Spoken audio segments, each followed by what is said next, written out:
Olá pessoal, tudo bem com vocês? Saudades, vontade de revê-los.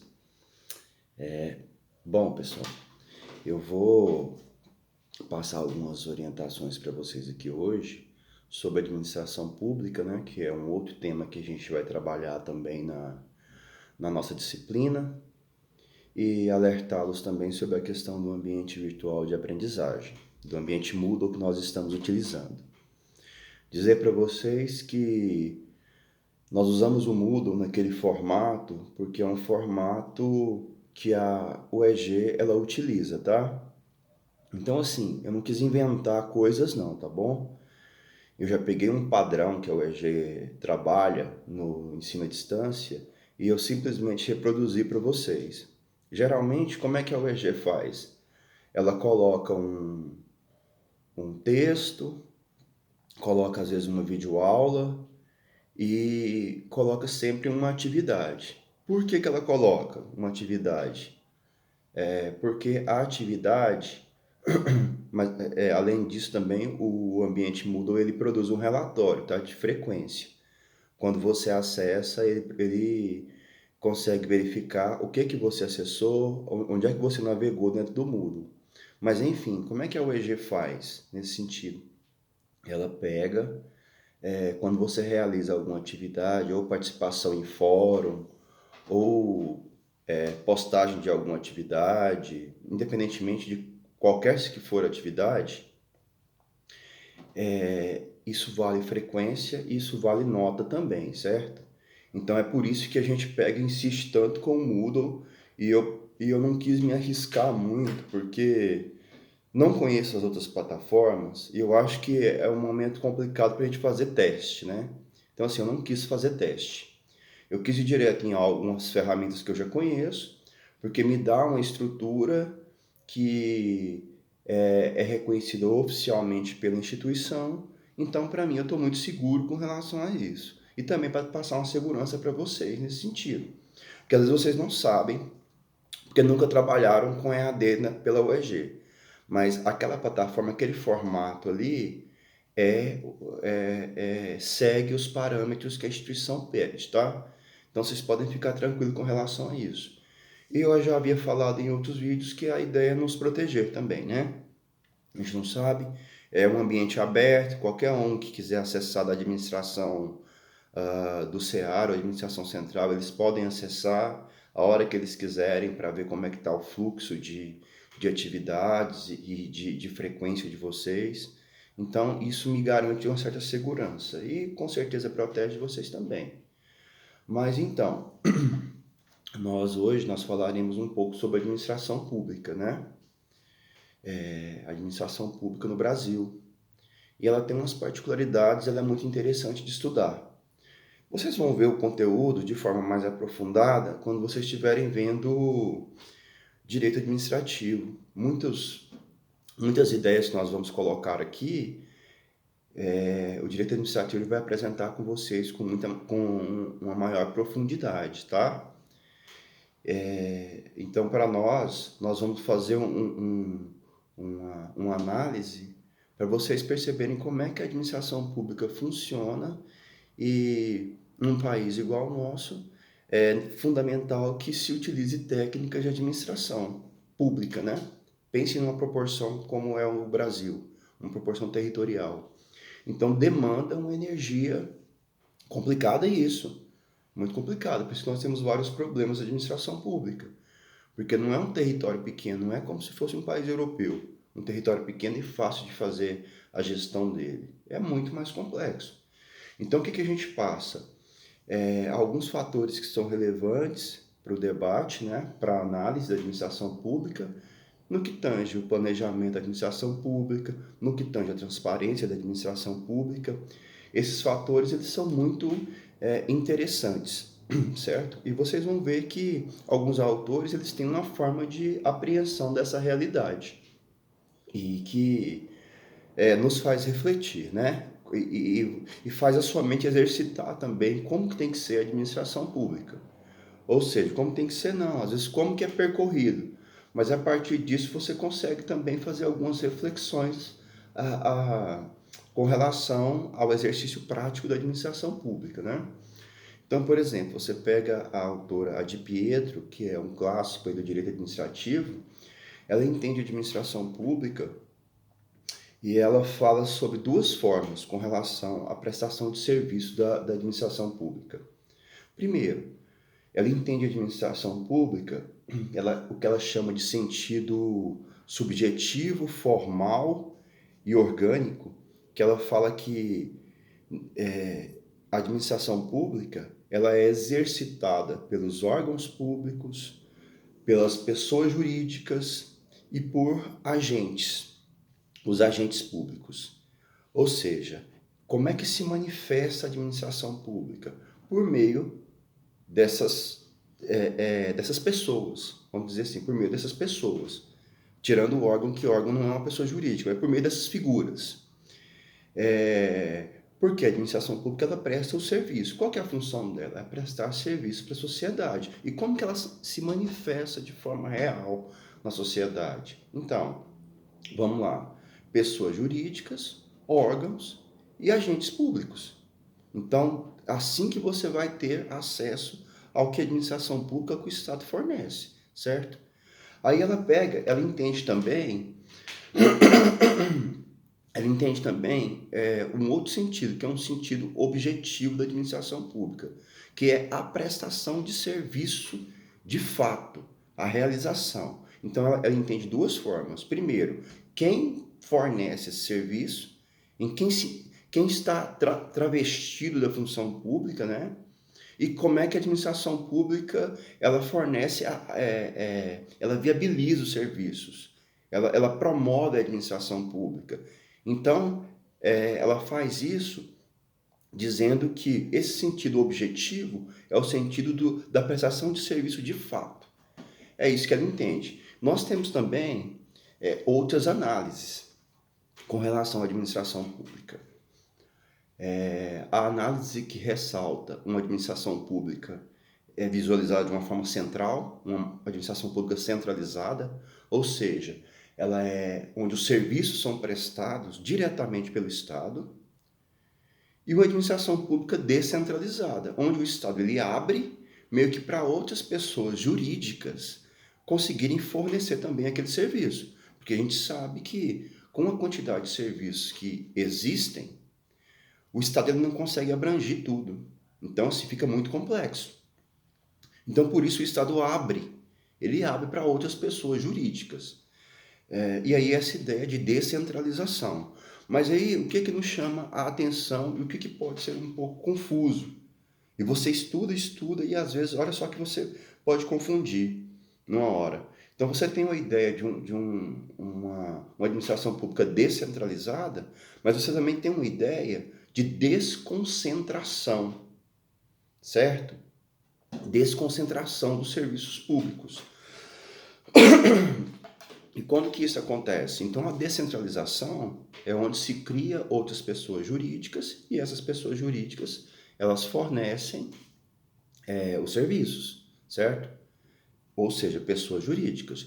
Já na desconcentração, uma pessoa jurídica, ela se divide em órgãos, onde a prestação de serviço, ele desconcentra de um determinado órgão, de uma determinada pessoa jurídica, onde outros órgãos são capazes de fornecer serviços distintos pela mesma pessoa jurídica, mas por órgãos diferentes, por órgãos ligados a uma mesma pessoa jurídica, certo?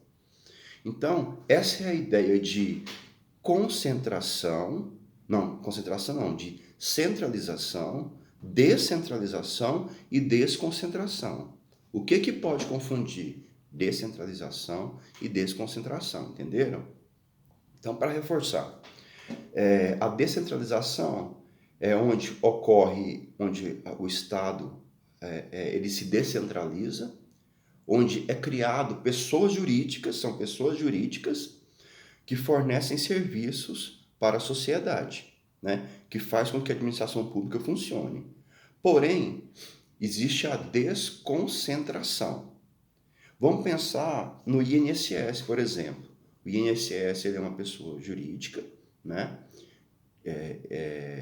onde ocorreu a descentralização, e que ele se fragmenta em outros órgãos para determinados serviços específicos. Então, aí, nesse sentido, você consegue visualizar um desenho diferenciado, no qual é possível você entender essa desconcentração. E aí, nós temos também o que às vezes é o mais discutido, é aquela parte que fala sobre administração pública direta e indireta, onde foi criado pelo pelo Decreto-Lei 200 de 1967. Se você analisar esse decreto-lei, lá no seu artigo 4, você vai ver já uma definição, só que no âmbito federal, tá? Onde o legislador ele fala à época a quem compete a administração pública direta, que é a presidência da República e aos seus ministérios. Só que atualmente, com o passar do tempo, isso também foi repassado para os estados, os municípios. Nos estados e municípios também você consegue visualizar uma administração pública direta e indireta, certo? Mas o que chama a atenção também nessa ideia de administração pública direta e indireta? Os entes públicos que fazem parte da administração pública direta, União, estados, municípios e Distrito Federal, eles têm as suas atribuições definidas diretamente pela Constituição, ou seja, diretamente pela Constituição. Então, as suas competências, as suas atribuições, a Constituição, no corpo da Constituição, você vai ver o que cabe ao município, o que cabe ao Estado. A própria Constituição ela vai trazer isso para você com uma certa clareza.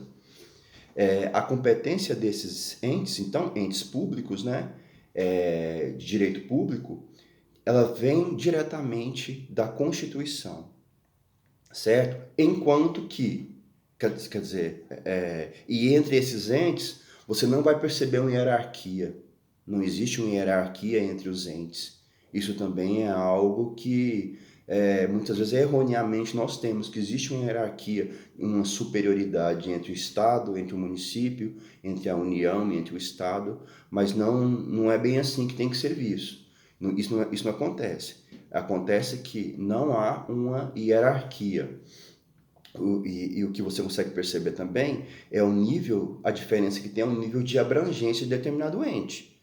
Quando você fala de um Estado, você vê que a responsabilidade do Estado ela passa, né, por todo um território mais amplo do que o município, por exemplo. Então, a competência de um município, a abrangência de um município está no seu território. A abrangência do Estado está no seu território, naquilo que o Estado, num conjunto de municípios. Então, essa é a diferença. Ou seja, não existe uma hierarquia, como às vezes o senso comum ele observa e acha que existe. Porém, mais à frente a gente vai ver, existe uma possibilidade de intervenção, certo? Mas isso não caracteriza uma hierarquia. A Constituição prevê a possibilidade de intervenção. Âmbito federal no Estado, certo? Municípios. No âmbito estadual, nos municípios, o município é que não tem como interferir em nada, né? Nesse sentido, né? Tendo essa visão de interferência, né? O que eles têm, esses entes de direito público? Eles têm autonomia política, esses entes de administração direta, eles têm autonomia política, eles têm autonomia administrativa, eles têm autonomia financeira. Já os entes de administração pública indireta, o que eles têm? Eles têm autonomia política? Não, autonomia política eles não têm. Eles têm autonomia técnica, eles têm autonomia financeira e eles têm autonomia administrativa. Então a diferença é da autonomia política que os entes de administração pública direta possuem. Já os da administração indireta, eles não têm essa autonomia política. E eles são, vocês vão ver, eles se figuram, né? Se manifestam como forma de autarquias, empresas públicas, sociedade de economia mista, fundações públicas. Então, são por meio dessas instituições de direito instituições públicas, né? Algumas de direito público, como a autarquia, outras de direito privado, como a sociedade de economia mista e as empresas públicas. Mas essa é a forma de se manifestar, do Estado se manifestar, certo? Então, retomando, se você tiver alguma dúvida, façam o seguinte, observem o Decreto-Lei 200 de 1967, lá no seu artigo 4. Aí você vai ver aquela descrição, certo? Lembrando, pessoal, que também tem o texto que Cássio Steiner, que vocês podem acessar por meio da biblioteca virtual. Lá você vai ver que ele faz esse apanhado também geral sobre a administração pública, certo? Ele traz algumas informações. E nós estamos pautados nele e em outros materiais também que a gente vai pesquisando, né? Querendo ou não, para tentar agregar. Então, o que não poderia ficar de fora também, falando de administração pública, nós sabemos que são os princípios da administração pública, que são vários princípios. Lá na Constituição Federal, no seu artigo 37, você vai ver o princípio da legalidade, não é isso? Pessoalidade, moralidade, publicidade, eficiência. Então tem algumas regrinhas aí que os concursos passam para vocês, para a gente ter uma noção para decorar isso, né? Mas a gente, quando você bate o olho, às vezes, numa determinada ideia que o conceito nos traz, você consegue identificar o que é moralidade, o que é publicidade. Então, são coisas mais fáceis. Então, quando se fala da legalidade, ela, por exemplo, ela quer dizer que quando se trata da coisa pública, todos aqueles que representam, que estão incumbidos da coisa pública, têm que agir de acordo com o que a lei prevê. Mas é só isso? Não, não é. Quer dizer que aquilo, quando está no âmbito privado, quem está regido pelo regime do direito privado, ele também faz aquilo que a lei prevê, certo? Só aquilo que não está escrito na lei você pode fazer no âmbito da administração privada, certo? Diferentemente do administrador público, que você faz só aquilo que a lei estabelece. A lei estabelece uma coisa, a lei prescreve uma conduta, você segue aquela conduta, de acordo com o que a lei estabelece. Agora, já no âmbito privado, não, você faz aquilo que a lei não prevê, tudo bem, você pode fazer, você não tem nenhum tipo de punição, certo? Então, você tem princípio da moralidade, da eficiência, né? Você tem outros princípios ainda, além desses do artigo 37, que estão colocados, que são até entendidos pela jurisprudência, como o princípio da razoabilidade, princípio da proporcionalidade, da autotutela. Você tem alguns princípios que por jurisprudência ou por doutrina, por meio de doutrina, eles foram ampliados também. Isso é interessante, né? Você vê aquela dinâmica que a gente sempre fala do direito, que o direito ele não está estático, ele segue uma certa dinâmica. E também tem outros recursos, que muitas vezes, recursos técnicos, né, e normativos também, que você se pauta para falar sobre administração pública. Então, o que nós falamos? Nós falamos de algumas técnicas da administração pública, né, de acordo com o que já é, vamos supor, já é acordado entre o meio jurídico. Nós falamos sobre os princípios da administração pública, e por que não falar da lei de responsabilidade fiscal, que também é algo que nos fornece uma transparência para o contribuinte, que faz com que o administrador público ele tenha uma responsabilidade naquilo que ele está fazendo, não é? Ou seja, a gente fala muito de lei de responsabilidade fiscal, nós associamos muito também só ao executivo, só ao presidente, ao governador, ao prefeito, mas não é. Todo agente político, todas as instituições que têm que são instituições públicas, elas devem ser pautadas e elas devem respeitar a lei de responsabilidade fiscal. certo? Ou seja, ela não poupa ninguém. O judiciário, o legislativo, todos têm um controle, uma prestação de contas no final estabelecidas pela lei de responsabilidade fiscal, tá bom? Vocês vão conseguir ver isso, vocês vão conseguir acessar. Na verdade, a gente traz essas informações porque muitas vezes fica de fora, mas o que cabe a nós entendermos que a lei ela foi criada como uma técnica também, como um recurso para tornar a administração pública cada vez mais transparente e acessível ao contribuinte, à sociedade, né? E no quesito servidor público versus empregado público, que às vezes ocorre uma confusão também, quem é servidor, quem é empregado público, nós sabemos que, de forma genérica, existem os agentes públicos, né? Em sentido amplo, você entende todos eles como agentes públicos. Só que cada qual tem a sua função. Nós temos o servidor público, que ele é estatutário, e nós temos também servidores públicos que são seletistas, certo? Mas, professor Wilson, mas a gente tem servidor público seletista que é possível entender? Nós temos, tem alguns servidores que são regidos pela CLT. Quando eu falo seletista, eu estou falando de CLT, que é a carteira de trabalho, certo?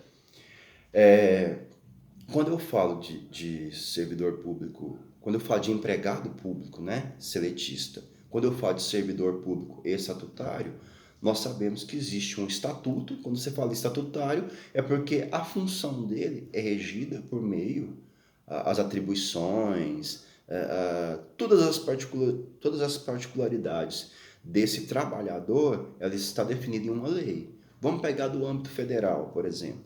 Existe uma lei que rege sobre o servidor público? Sim, existe a Lei 8.112, que ela fala sobre o que o servidor público tem que fazer, qual é a conduta dele, fala sobre férias, fala sobre licenças, vários tipos de licença, fala sobre quando ocorre vacância na função. Então, pessoal, existem servidores públicos que não têm vínculo com a instituição. Engraçado, olha só, existem servidores públicos que eles não têm vínculo com o Estado, mas eles fazem algum serviço gratuito. Por exemplo, quando num período de votação, quando tem aquele mesário, naquele momento ali, ele está investido numa função pública. Então, ele é servidor público naquele momento.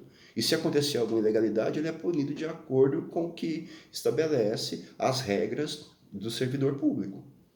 Então, é bem interessante. Então, você tem militares, você tem... que mais? Deixa eu ver aqui. Então, você tem os agentes políticos, aqueles que estão investidos de função política. Você tem os servidores públicos, você tem militares e você tem esses que eu estou falando que são colaboradores, que às vezes estão trabalhando em parceria com a administração pública, tá?